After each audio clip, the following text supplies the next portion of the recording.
Assalamualaikum dan salam sejahtera. Hari ini saya nak bercakap tentang satu tempat menarik iaitu Pasar Seni Kuala Lumpur. Pasar Seni ialah satu tempat yang terkenal di Kuala Lumpur. Ramai pelancong datang ke sini untuk tengok budaya Malaysia dengan lebih dekat.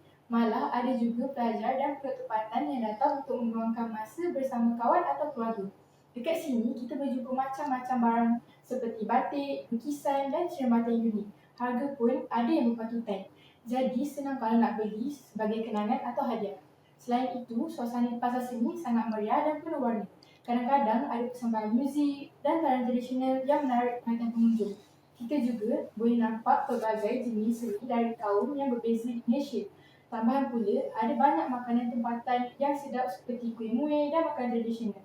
Jadi, kalau datang sini bukan sahaja boleh berjalan-jalan, tapi juga boleh makan sambil menikmati suasana. Pada pendapat saya, pasar seni sangat sesuai untuk semua peringkat umur kerana tempat ini sangat santai dan menarik. Kita juga boleh belajar menghargai budaya dan seni negara kita dengan lebih mendalam.